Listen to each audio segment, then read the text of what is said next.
General quarters, all hands man at battle station.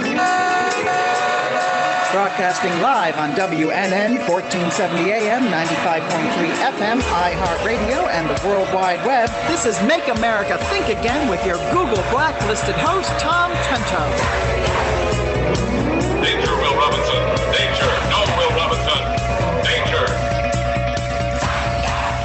Good morning, South Florida. You're listening to me, Tom Trento. Trento out. Go ahead. Say hello. I was going to toss it to you. I was going to toss it over to you. Good morning, everybody. This is Susie Gold. Good morning on this Thursday, September 24th, and we have 39 days to the election. I should have realized when you walked into my office this morning. Hello, everybody. How you doing? It's a great day. I love morning people. Let me tell you, I'm a morning person. I love morning people. You're great. Early morning person. I'm a late So am night I. person. It's all the hours. Oh, in between. I have a problem Yeah, with. yeah. I need a 3 o'clock nap every day because I get up early. But in any event, 903 WWNN. You realize there's a Mississippi River in the United States? You realize that? Yeah. You got to talk into that. Yes, it's a Mississippi River. Yes. Everything west, the radio world, it's interesting why, but we won't get into that right now, uses a K. So if we were west of the Mississippi, this would be KWNN. Oh. Everything east of the Mississippi starts with a W. W. So W, and the right way to refer to ABC radio is WABC. Nobody does that. They say ABC. So we say WNN. We don't have to use the W because we're on the east side of the Mississippi River. Didn't know that. See that? Wow, Little that was trivia. interesting. Little trivia. I love trivia. What does expialidocious mean? Do you know that? Supercalifragilisticexpialidocious. Another time. We're going to do words. I'm going to bring a word here every day for our crew to understand. But Tom Trento here, WNN 1470, 95.3. What a show. Tell them who's coming on, and then I got a little short opening. Yeah, well, we have a great show today. We have Jennifer Cabrera, who's coming on. She's the editor for the Alachua Chronicle. Alachua. You live in Florida. For those who Alachua. don't know where Alachua, right? Alachua, is, yeah. It's in Gainesville. Yep. And she's the editor, and she'll be coming on shortly. She's here. Let's get right to her. Let's go for it. Yeah. Hi, Jennifer. How you doing? It's Tom and Susie Gold, and Mark's here, and Mary's up north. How you doing today? Good morning. Great to talk to you again. Good morning. Thank you so much for coming on. So I know we spoke briefly over the phone, and it was nice to make the connection. And you provide a daily update to the actual numbers with regard to COVID and the deaths with COVID, those that have died from COVID in Florida. And what I would love to hear from you is if you can give us, like, just kind of simplify and give us an understanding. It's such a complex topic, and we hear so many numbers out there. I think it causes a lot of confusion for our listeners. If you could provide some kind of understanding that we regarding those numbers that constitute those COVID deaths in Florida.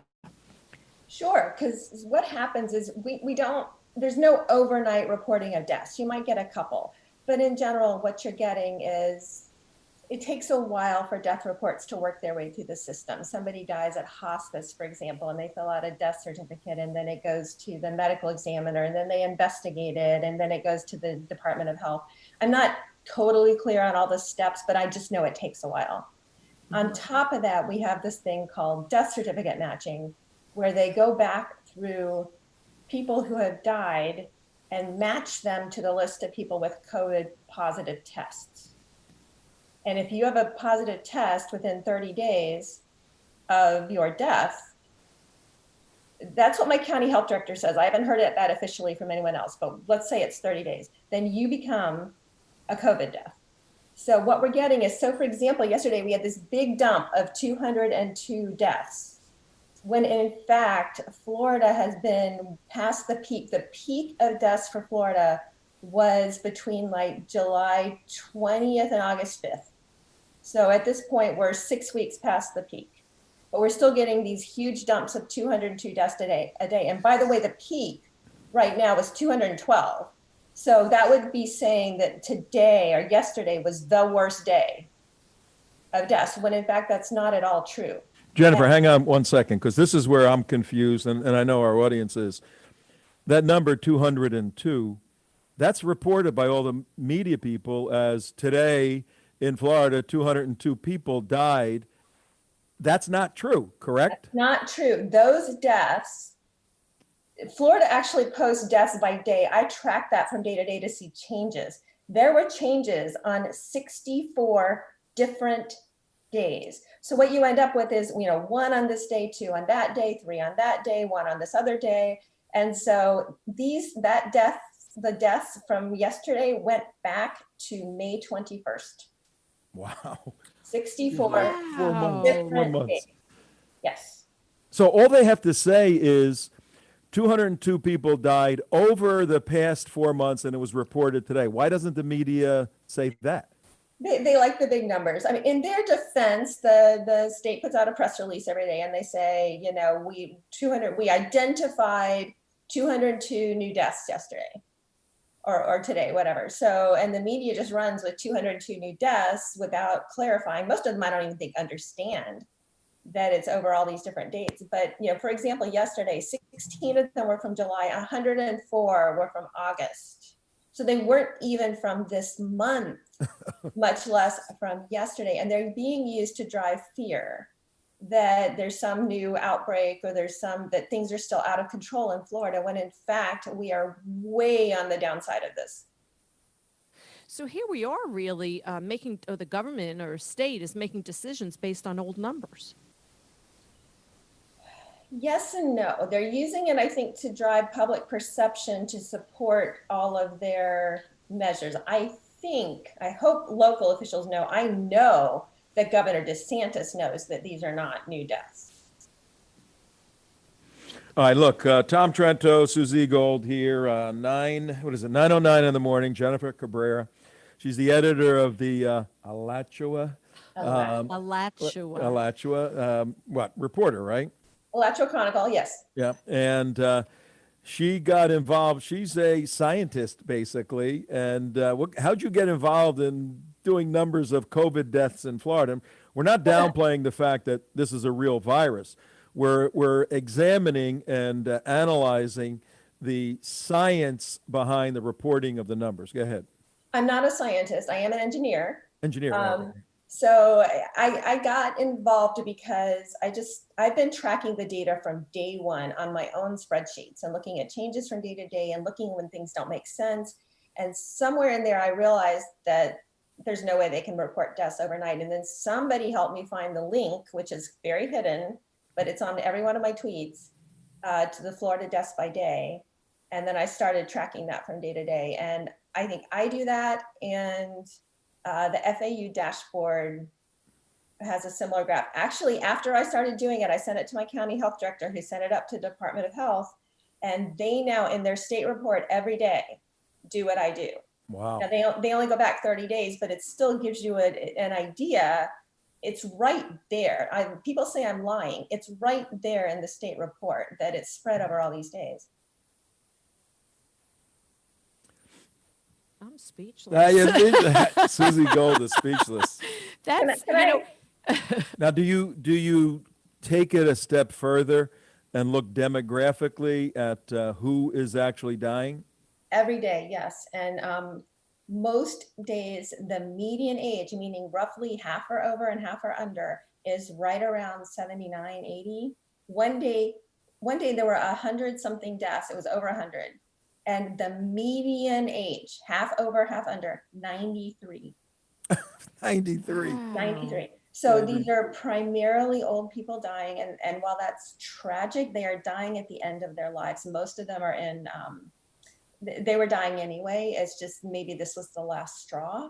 And I don't want to sound callous about that, but it's not a reason to lock down healthy young people who have an extremely low risk from this virus. Right. A question that I have for you is, here, you're talking about the ages of those that are dying, and here we are making decisions based on those numbers. What are what are we really looking at in terms of, if a person passes away, they had a heart attack, and they happen to have COVID. Excuse me. By the way, Susie Gold is a nurse, so go ahead. Is that considered a COVID death, or are they listed? So they had a heart attack. Short answer is yes. They'll put on the death certificate, heart attack or whatever the technical term for that is, and then it will also say COVID-19, and then it goes on the list as a COVID death. It doesn't have to be primary cause of COVID to go on the list. So there's a whole cascade here thing. We start with tests that are, have you guys talked about cycle thresholds at all? No. Okay, PCR tests, what they do is they take a tiny bit of virus and they multiply it. They just keep doubling it. And then the number of cycles of that doubling that it takes to detect the virus is the cycle threshold. There are numerous studies that show that if the cycle threshold is under 30 or 34, somewhere in there, well, over that, then the virus is not viable, meaning you're not infectious. You don't have an active infection. And so that cutoff is around 34. We're running it at 40. And even the New York Times did an article on this saying that up to 90% of positive COVID tests are not infectious.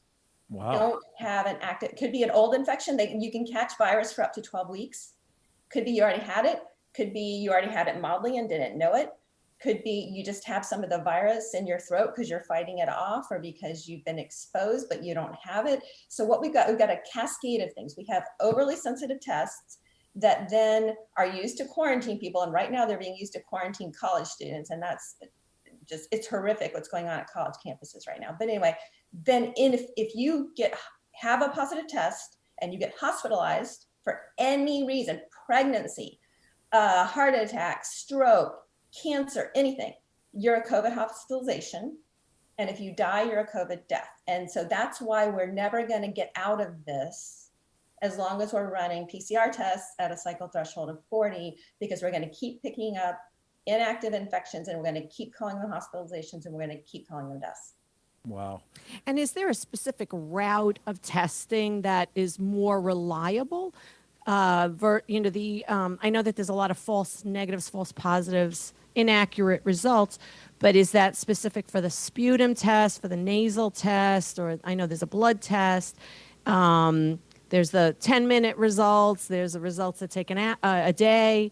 Do you know, is there one that's more reliable than the other? I don't. The antigen testing, and I really don't know the difference technically between all of these things, but for example, there's a new Abbott test that's out that's being heralded. It's like $5 and it's a saliva test and it's quick, but its specificity is 98.5. And what that means is when you have low prevalence, meaning like let's say 5% or less of the people in a population have COVID, which is where we are in Florida, right? Then up to 40% or more of tests could be false positives. The false positive rate actually depends on the prevalence, and it gets worse. As prevalence gets lower, false positives go up. So as this goes away, we actually see more false positives. Now, is one more better? I don't know. What would be better in terms of detecting an active infection would be setting the cycle threshold lower. That needs to be done. The best thing for that would be to be done, from the CDC, from the top, or FDA, or whoever sets that, is to say, hey, let's set it to 34. Let's not set it at 40 anymore. All right, we have Jennifer Cabrera with us, and she's been doing amazing work. How could people get in touch with you, Jennifer? And I want you to take about 30 seconds and give us a therefore for our listening, viewing audience. You're saying all this stuff, therefore. How could they get in touch with you and give us the therefore? So follow me on I do all this stuff on my personal Twitter, which is J Haskins Cabrera. You can message me there. My DMs are open. That Alachua Chronicle is more local news. If you don't live in Alachua County, there's not going to be a lot there for you, but for sure, check it out. Also, I'm a contributor for an editor for Rational Ground at rationalground.com, which is where we have all the COVID stuff. And so if you're interested in delving into COVID stuff, go to rationalground.com for sure. All right, therefore, go out and live your life. Don't be afraid, and never, every single day be hammering on your county commissioners and your state legislators to end the emergency order, end the mandates, end the restrictions, focus on protecting the elderly, and let everybody else get back to their lives. Okay. That was a great Yeah. message, Jennifer. Great to have you on. I hope that you'll come on and join us again. This was very valuable information. And I think that our listeners, it probably calmed a lot of our listeners down and give them some really accurate information from you. So thank you so much. You're welcome. It's great to be here. Thanks, Jennifer. We'll see you. Thanks. Jennifer Cabrera, you can get in touch with her. She laid out a variety of ways. She does amazing work. She's an engineer, very sophisticated, great educational background in engineering. Wound up as a publisher now, and which is great. I was in the publishing world for a long time. You're communicating information and providing this insightful information for people. And I learned how to say Alachua. Alachua, right, Alachua. We can say goodbye to Jennifer. Do we have Dan with us? All right, let me see what's going on here next. Tom Trento. It's 9:18, 9:18 in the morning in beautiful South Florida. The humidity's out of the air. Beautiful. Everything's going great. We're down in Palm Beach County. It's 9:18, WNN, 1470 AM, 95.3, iHeartRadio worldwide. If you want to watch the live stream, folks, theunitedwest.org, theunitedwest.org. You can go there right now. If you get a warning, this is a dangerous site, don't believe it. We are under all kinds of attacks from the tech industry. If you're a conservative, supporting Donald Trump, you're getting blocked all over the place. But go there. You can watch our next guest. And our next guest is Dan Eberhardt. He's an attorney out of a great city where I used to live in Denver, Colorado, a Trump representative, and he's in the oil business. So Dan, how you doing? Good. How are you? I'm good, but you should be worrying. I mean, I heard the other day that Gavin Newsom has declared no combustible engines in automobiles by 2050. And if Joe Biden gets in, you and your oil business are going to be shipped off to who knows where. Help us out, Dan. What the heck is going on in this world? Well, it's a pretty tough time in the oil business, as it is for a lot of industries this year. But I'm a big believer that the free market will determine the path for renewables versus fossil fuels. That regulation really won't in the end matter. Yeah, it's kind of, but how do you put into perspective for us? You're representing President Trump, and I mean, we have a major battle going on, a philosophical battle between this whole concept of global warming, or what is it, climate change now, they changed the term, and the fact that, maybe it's getting a little warmer, but do we become a globalist organization and shut down industry that has raised up so many people? I mean, what's your perspective on how to balance, the importance of the environment? You live in a beautiful city, a beautiful state, but the importance of having people make a living and using fossil fuels for productivity like we have for 150 years. Well, it's definitely becoming warmer. And look, everybody wants cleaner air. Everybody wants cleaner water. What we've got to do is figure out how to balance where we're going with the economic and jobs impact and come up with kind of the best formula to move forward. And I think that, Joe Biden is a bit too progressive, and I think it will, the green energy plan by AOC and Senator Markey is really too far out there and will cost too much, and will put us, back 2 or 3 points a year in economic growth for the entire economy, actually. That is a critical point, ladies and gentlemen. You have someone who's involved in the industry, oil production, but also an entrepreneur with several businesses, saying if the Biden administration gets in, and this is an old message here on our show, gets in, the whole concept of capitalism will be turned upside down. Dan, in your representing the president, going around the country, being on various shows, how serious is the challenge to capitalism right now in the Democrat Party? Well, I think, there's definitely center-left folks in the Democratic Party that are, very pro-business, but I think that there's a wing of the Democratic Party that's just, very radical and would like to see some version of socialism come back. And I just think that's not what we need right now to create jobs and move the economy forward. Yeah, I see you've written a book, The Switch, America's Global Energy Renaissance. Briefly, what's that book about? How can people get it? Sure. So the book's available on Amazon and a couple other places, but basically it focuses on, U.S. technology changing how we drill for oil. So being able to drill horizontally and being able to frack, and how that really, resulted in the U.S. going from producing 5 million barrels a day to 13 million barrels a day in 10 years and changing the world oil markets at the expense of the Russians and the folks in the Middle East. Yeah, the Russians didn't like that. The Saudis didn't like that. American technology applied through Donald Trump's administration, the deregulation, all of that. We're down here in South Florida, and for 2 years we've been running a campaign. Our organization, Dan, the United West, we're really a counterterrorism educational organization fighting against Islamic jihad, fighting against the Marxist movement. But we've pushed our daily work aside, and we're mobilizing 1,000,001 additional evangelical Christians in the state of Florida, because between 1 and 3 million are not voting.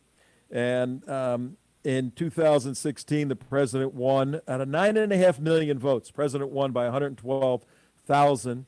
We just had Bloomberg throw $100 million in to derail President Trump. Now Bloomberg's throwing another 20 million in to pay for the fines of felons who he thinks will vote for Joe Biden. What words of wisdom do you have for our voters, our Christian voters, our conservative Jewish voters here in the state of Florida regarding President Trump? Well, I think we need everyone to come out, this November. And I generally agree that everybody should vote, but we have really got to mobilize, our side on the right and focus on, getting out the message of conservative values and, pro-economic growth message. Yeah, Susie Gold, we have in Florida a lot of wealthy people. We've been telling them there's all these philosophical reasons to vote for the Republican Party. The First Amendment, the Second Amendment, all that. But the bottom line is your pocketbook. We've been telling them, you get that administration, your net worth's going down. Any questions for Dan along those lines? Yeah. Tell us, what else could we share to our listeners so that they go out to vote? But of course, what we're talking about is Making America Think Again, which is behind me. Yeah, there it is. MATA, Make America Think Again, and that we're in the spiritual battle for America. But when it comes to our pocketbooks, tell us how Donald J. Trump is going to help. That's really, at the end of the day, that's what people vote on. The economy, they're voting on jobs, unemployment, low unemployment, of course. So can you share a message about the reason why our listeners should choose Donald J. Trump? Well, sure. So, in the Obama-Biden administration, it took 35 months to get the unemployment rate under 8.5%. Post-COVID, a Trump-led economy got to 8.4% in 4 months. We're seeing the jobless claims continue to decline. But most importantly, I think, is look at Joe Biden's, growth ideas, and I'm using air quotes here. He wants to focus on, raising the corporate tax rate 3%. Well, those are the people, those companies are the companies that need to create jobs. If you raise taxes 3% on the biggest companies, that is going to, limit their ability to create jobs and grow. And it's also going to incentivize them to push jobs to Canada and Europe. So I think that in a time when we really need to focus on employment, maximizing employment, I think that's the wrong approach. Joe Biden's got some decent ideas, but the problem is, there's no way to pay for them. And I think that they're largely aspirational and not what we need in this post-COVID environment. Yeah, aspirations are wonderful, but you have to have a workable idea. All right, Mark, you had a question for Dan? Yeah, real quick. Natural gas. We are the Saudi Arabia on steroids of natural gas in the world. Is there any ideas or proposals to the president to put in a natural gas infrastructure for cars like there is for the oil industry? Or what are your thoughts on natural gas too? We need to do more. Look, natural gas is a great transitional fuel. You know, we've got this aspirational goal to be more renewable in the future, but a lot of those technologies are not fiscally sound without subsidies right now. Natural gas is a cleaner burning fuel that we have in abundance, as you said, here in America. What we need more infrastructure, more pipelines, and more export terminals. The administration has actually been really great, especially under Secretary Perry, at pushing exports of natural gas that brings in something like $5 billion a day in hard currency into the U.S. So the administration has really been pushing that.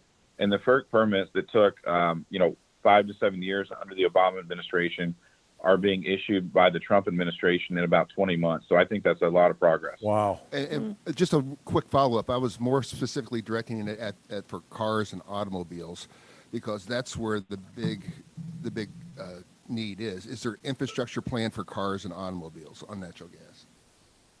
Yeah, so a lot of the buses are, a lot of the cities are really the most forward-thinking here and going with bus fleets that are based on natural gas. And so I think that's where you're starting to see the infrastructure and the terminals be put in place.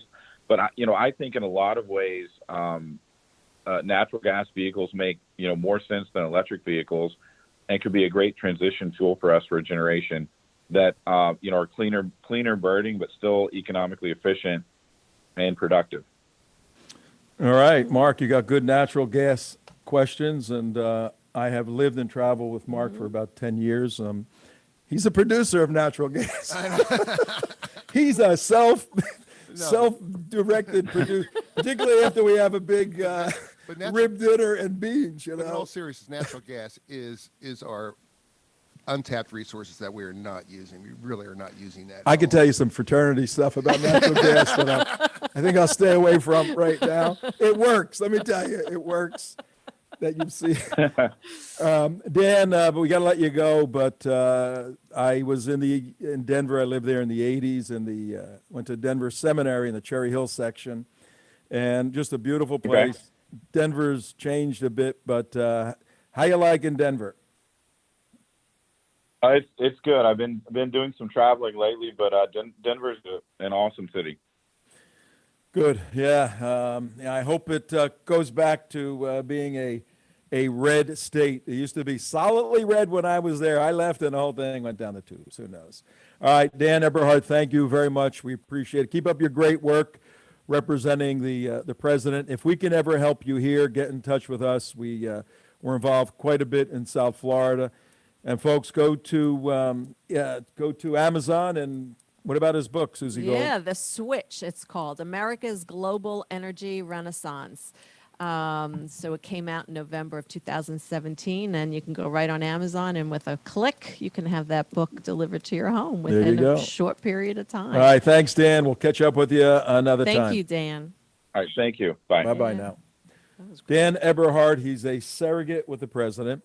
And a surrogate, a spokesperson, excels in some area, has expertise, intellectual expertise, entrepreneurial expertise.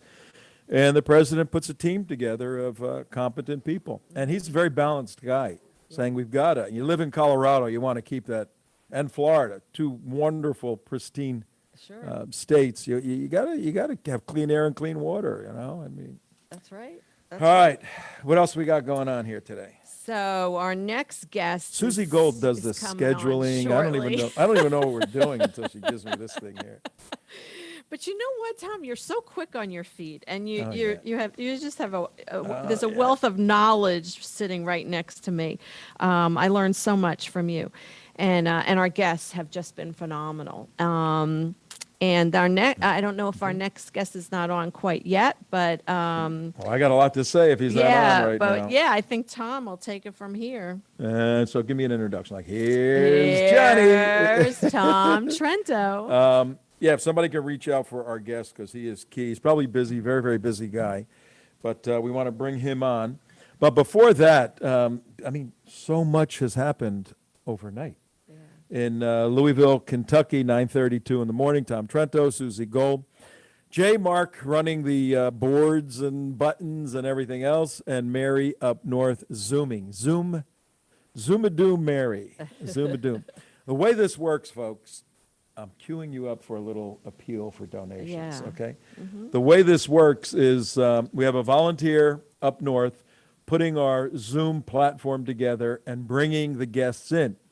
Then through carrier pigeon, she sends that down to Mark, 500 miles or so, here in South Florida. The pigeon arrives. Mark gets the little chip that the pigeon brings. He plugs it into the system here, sends it over to our radio station where they send it to a big antenna, 50,000 watts, and it goes out all over South Florida and almost to the center of the state, actually, on the 1470 side.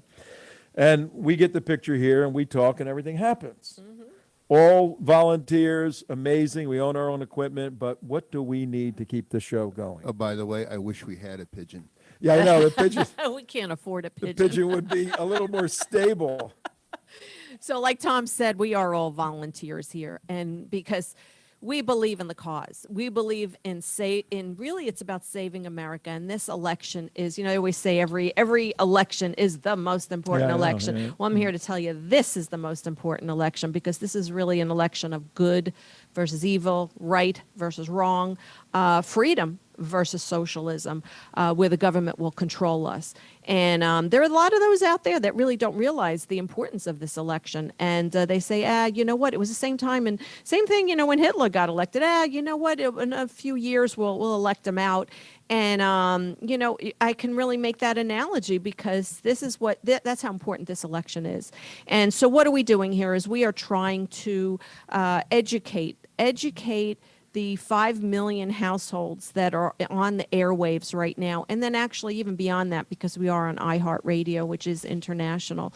So we are trying to educate those that are listening as to what those issues are. Why is this so imminent? Why did I make that analogy that this is like the times of Hitler where, people thought, you know what, this too will pass. But how significant it is, this election, that should the wrong person, should Biden get elected, what that'll mean to our Constitution, to our freedoms, to our everyday way of life. And in order to do this, in order to bring it to the airwaves, in order to bring the information and bring the knowledge out, in order to get all the wonderful guests and intelligent guests that we have on, it takes money. It takes money. And we are really running out of money. And I'd say that with all seriousness, that we have an electric bill to pay. We have computers that I've said before need to be replaced. That Mark works his magic to make everything work, which magic, it is magic, and it is working. Here's the magic. But it is like I say, with spit and glue. So you know what? Some people say, you know what? I could afford $25. That is what you need to give. If it's $100, if it's $1,000, we do need $200,000 till the election in order to pay our bills, in order to bring the program that we're bringing, and that is not to pay salaries. That your money is being put to a good cause. That you are, by writing that check, you are helping us educate others, which will have an impact on the election. We're reaching out to 1,000,001 Christians that are conservative, that do vote Republican, but for whatever reason, they aren't voting. So what we are doing is we are reaching out to those households, to those people, and imploring upon them, begging them to go out and vote wisely. So know that your money is being put to good use. Know that your money is being used directly to help bring in those additional votes for Donald J. Trump. So I beg you, please go on theunitedwest.org. Click on that button that says donate, and please make your donations. Make it today, because what happens is you forget. Time goes on, and a day goes, and hours go. So click on that button now and make sure that you make your donation, because we really need it, and that's what's going to help us accomplish our goals. Amen. We need 25 grand very quickly, and the $200,000 number includes paying for our radio. We come commercial free basically for this hour. It includes a billboard campaign we have to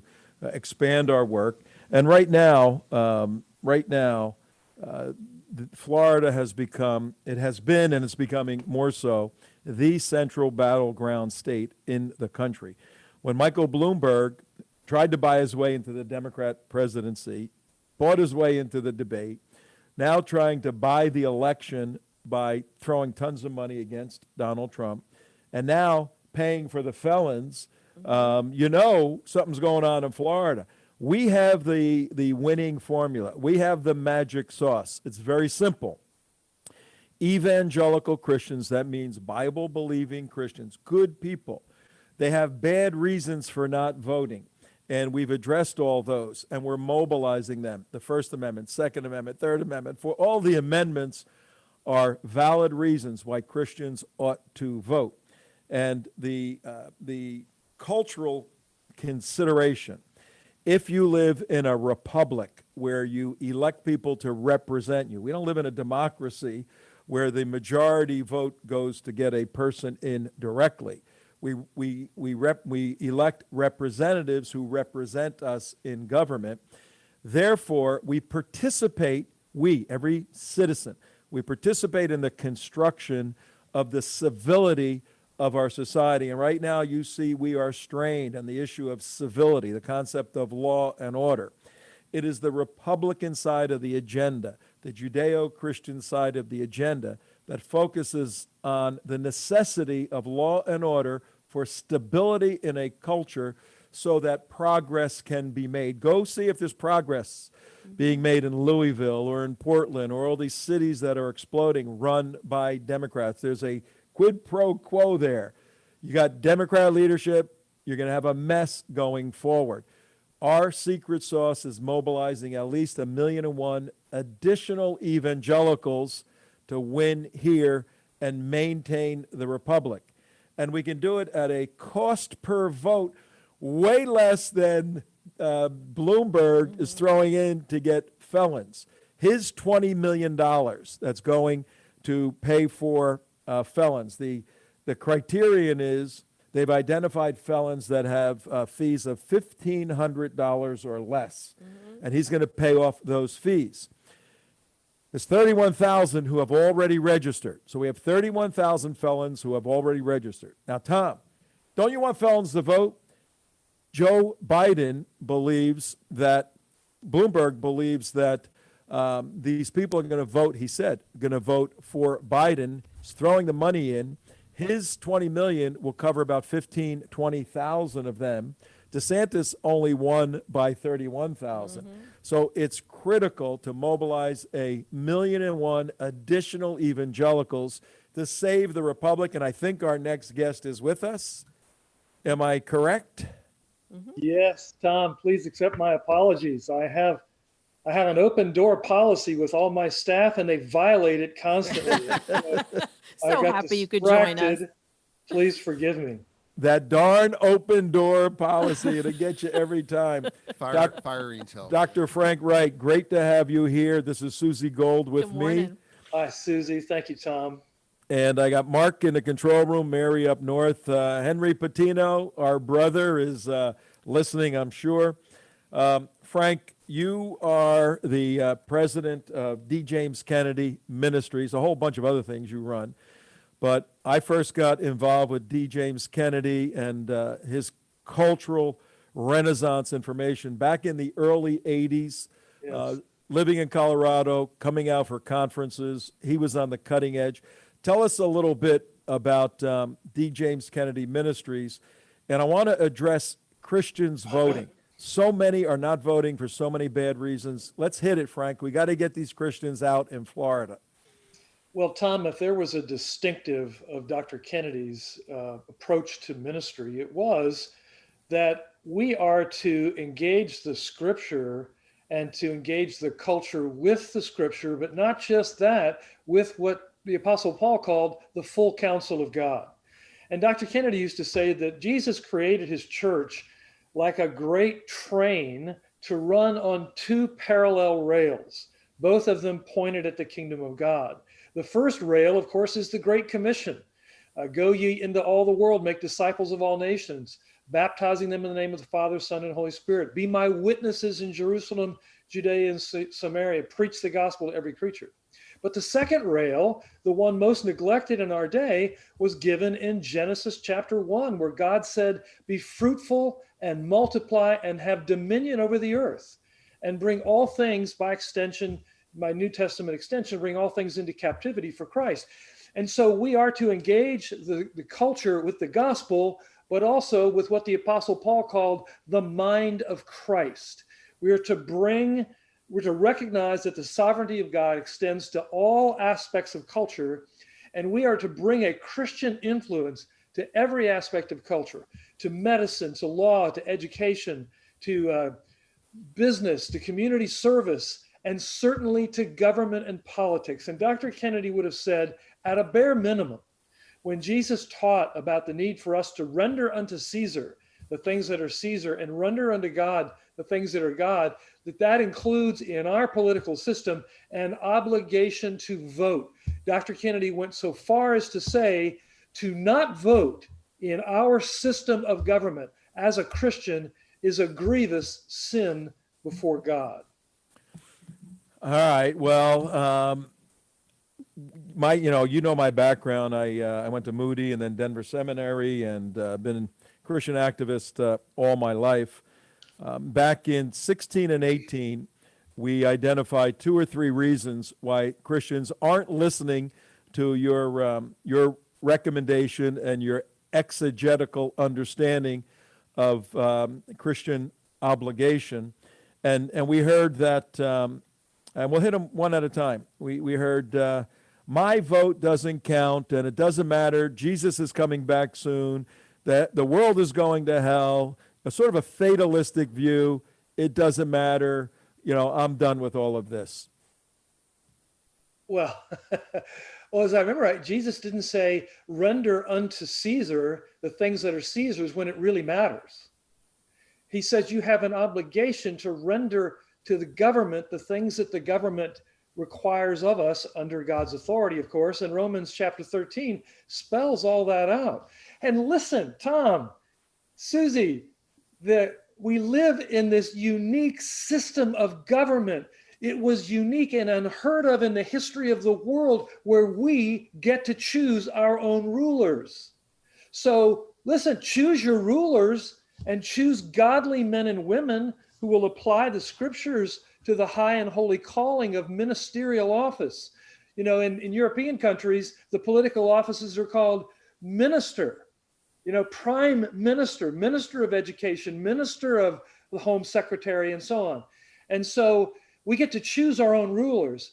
And listen, if you have this opportunity to weigh in and choose the people that will rule over us, and you do not take advantage of it, then, as a friend of mine used to say, shut your mouth. You've got nothing to say then about what's going on in the world around you. You have an opportunity. And does your vote count? Of course it does. It counts every single time. And we never know how close an election is going to be. And it doesn't really matter what way the election turns. The scriptures say God sets up kings and brings them down, but God works through secondary causes. You and I are that secondary cause. We need to not only vote ourselves, we need to find other people that we can take to the polls who may not have a ride. This may or may not be a close election, but elections like this one are all won at the margin. You can go back and look at 2016. You could have changed 40,000 votes in 3 counties, and the election, or maybe 6 counties, the election would have gone the other way. Your vote doesn't count. It does count, and you need to exercise it. All right, words to be heeded well, Frankie. But in what you just said, according to many in the sojourner Christian world, many on the left, and even many good evangelicals, you just said pick godly rulers, and that's an obligation, and they'll come back right at you, Frank, and say, okay, right. Donald Trump is a godly man. Come on, the guy's a philanderer, or this, or that, all this stuff. How do you reconcile selecting an individual, Donald Trump's background, with the obligation to select a godly man? I hope I quote this correctly. I believe it was Charles Spurgeon, and someone came up to him and commended him for his godly service to Christ. And Service said, "Friend, if you knew 1/10 of the sin that clings to my soul, you would have nothing to do with me." When we talk about godly servants, we're talking about outcomes, not people simply of superlative character, because we're all sinners in the sight of God. None of us is worthy of that calling. But when I say godly leaders, I mean people who are committed to godly principles. And whatever you want to say about Donald Trump's background, and 99% of the things he's accused of are in his background, in some cases going back decades. And they drag this up and they try to assassinate his character. Listen, to the apostle, God chose a very ungodly leader to bring Israel back to Jerusalem, Cyrus the Persian. So should that not count because he wasn't a Jew and wasn't a God-fearing Jew, although I believe he became a God-fearing man through that process. But we need to judge godly leaders by outcomes. Donald Trump, as witnessed yesterday with the executive order protecting babies attempted to be aborted but born alive, requiring that they be given medical care. Donald Trump is the most pro-life president in American history. And if that's not enough for you, then you don't care about the 60 million innocent unborn that have suffered at the hands of those who will not defend innocent life. I can go across the board. You've done it on your program, Tom and Susie. Donald Trump has stood for righteousness, and to argue that his past character, or really with many people, it's just his current style. You know, if you got Donald Trump, I believe, is one of the nicest people you would ever meet on a personal basis. You pick a fight with him, you're going to meet a different Donald Trump. And he's the guy that has become president of the United States, turned the media on its head, and accomplished more than any of the rhino Republicans that we've had in the last 50 years that have gone before him. Preach it, brother. Preach it, brother. We got you for a couple of minutes, Frank, and I want you to weigh in because big moment, 5 o'clock on Saturday. The president is going to announce his selection for the Supreme Court.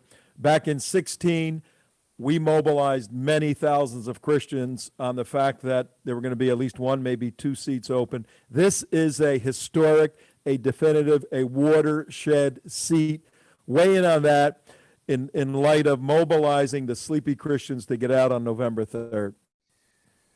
Tom, I was one of those people, and Susie, one of those people that's when Donald Trump was running for election, he wasn't my guy.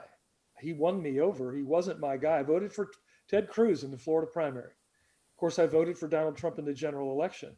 But I said at the time, he's my guy because I believe he's an honest man. He will appoint. He says he'll appoint this group. He held up a sheet of paper with names on it. Nobody in the left will do that because we know how radical those names would be. It would expose their agenda. He held up a sheet of names of people that he would appoint. And I said, Donald Trump, when he's president, is going to make us unhappy every other day as Christians. I was wrong about that. But I said, but the one thing he will do is he'll restore the judiciary to its constitutional governing structure with those names that he's appointed. He has appointed and confirmed over 300 federal judges, almost 100 of those on the U.S. Court of Appeals. You know, we go before the U.S. Court of Appeals in December in our lawsuit against the Southern Poverty Law Center. And that court now has 6 appeals court judges appointed by Donald Trump. 2 years ago, 3 years ago, if we'd had to go before that court, we don't know what we would have gotten. Now we know at least we'll get constitutional judges to hear our appeal. And Donald Trump now has before him an historic opportunity to right a grievous wrong against the fabric of American humanity. And appointing a pro-life justice to the U.S. Supreme Court could not just change the abortion equation, but how about assisted suicide? How about infanticide? How about all of these anti-life things that the death culture of the left has brought to bear these last 50, nearly 60 years now? So I am excited about, and here's a man who is just following constitutional precedent. 1/3 of all presidents have appointed a justice to the U.S. Supreme Court during a presidential election year. 1/3 of them. He's not breaking new ground. The Democrats are arguing a fallacious case against him. He's doing his constitutional duty to fulfill the seat. The Senate will do its constitutional duty. And by the grace of God, and we're in for the fight of a lifetime, if you thought there was name calling against Kavanaugh, pray for this poor woman that's going to be appointed U.S. She better have some steel in her spine. And if it's the one I think it's going to be, she does. And it will make an enormous difference for America by returning our constitutional structure where the judiciary does not make law, it just mediates the law that the Congress enacts and the president signs. All right. Dr. Frank Wright, we appreciate your words of wisdom, your experience. Frank has been involved in so much. The head of the National Religious Broadcasters. He was with Salem. I mean, he's done so much. And you're at the place where you need to be. And you're close to us, not far from us. We will have you on again in the near future because we're in a constant battle with the SPLC for 10 years. And your case is going to be it's a critically important case. I want to get into that in a future show as much as you could deal with the appeals court. So, but thank you for the work you're doing. Thank you for coming with us today. We appreciate it. And we'll be in touch in the near future, okay? Thank you Thanks so so much, much. Tom May and God Susie. bless you and all your good work. Thanks. Same to you. May your tribe increase. Amen. Amen. Amen. We'll see you. He's great. He's What great. Frank's great, wonderful. great, Wonderful guy. Great guy. And knows what he's talking about, obviously.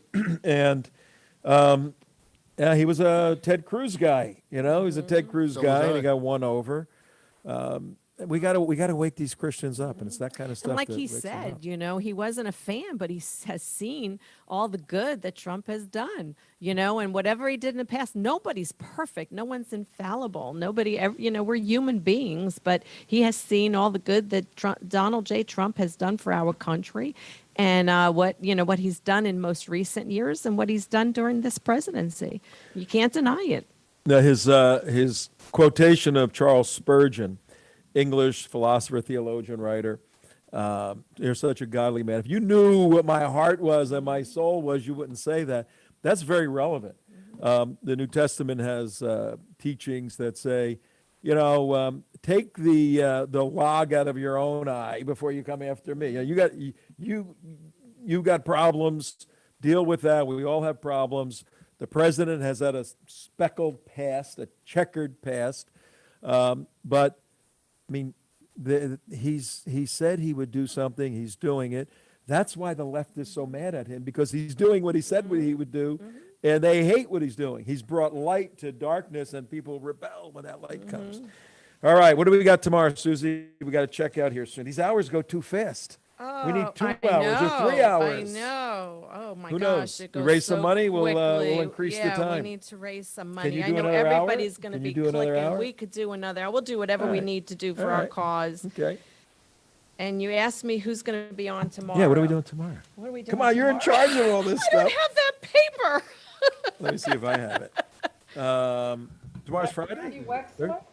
Yeah, Ronnie Wexler. Is today Thursday? Ronnie Wexler's on. Oh, Julius Jackson, right? Julius Jackson. Yeah, Julius Jackson tomorrow. You're going to be amazed at Julius Jackson. He was with us and Michelle Terrace and Karen and Sophia and Siggy at the Jexit event.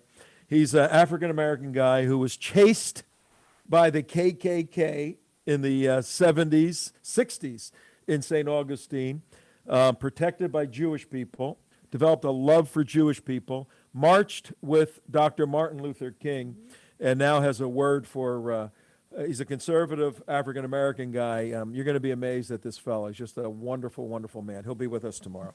It'll be another great show. All right, I think that's it. I got a little note here from Ronnie. Frank Wright, Dr. Frank Wright, was one of the original signatory signers of Ronnie's 10 Commandment Commission. That's going back 20 years ago. And his big thing I took out of his whole message just right there, if you ain't voting, shut the hell up. Yeah, yep. And you better be voting if you're a Christian. All right, Mark, you ready to take us away? Drum roll. See you tomorrow. Good job. Bye, everybody. Thank you for tuning in. Yep.